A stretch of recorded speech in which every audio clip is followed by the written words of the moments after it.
You're watching the Auction Network.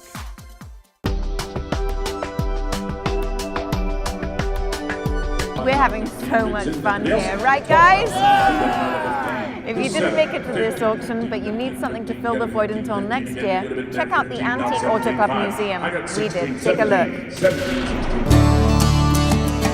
The AACA Museum, located just outside the auction gates, is quickly gaining a reputation as one of Pennsylvania's most popular attractions. The museum displays almost 100 unique cars, and Pat Fultz, the executive director, knows why.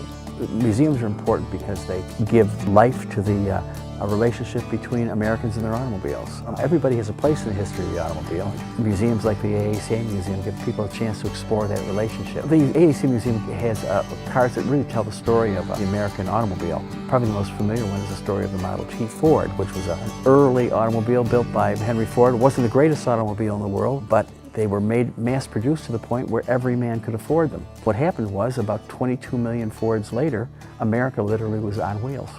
The main gallery at the museum is really tells the fundamental story of the American automobile. And it features a series of cars in life-size dioramas. And when we talk about gas stations, we literally built a gas station brick by brick to put it behind.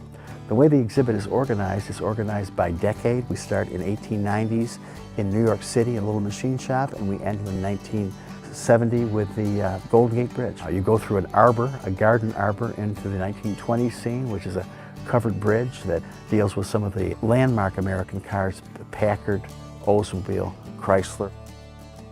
Leaving the 20s, you come into the 1930s, which is an Art Deco Miami Beach hotel. Walk across the hallway to the drive-in theater scene, which is America in the 1950s.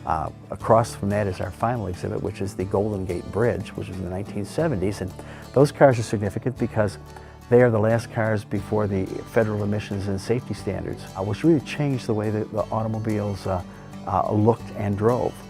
These were probably the last of the performance cars.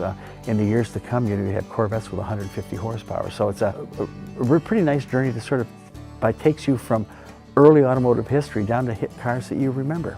Well, you know, the thing is, people come to auctions have an interest in automobiles.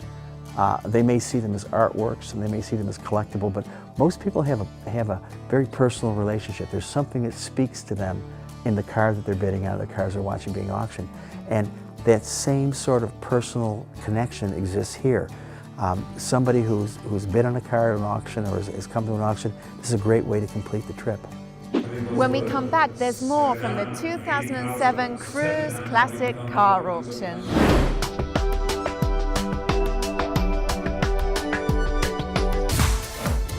To register for future live auctions, go to auctionnetwork.com.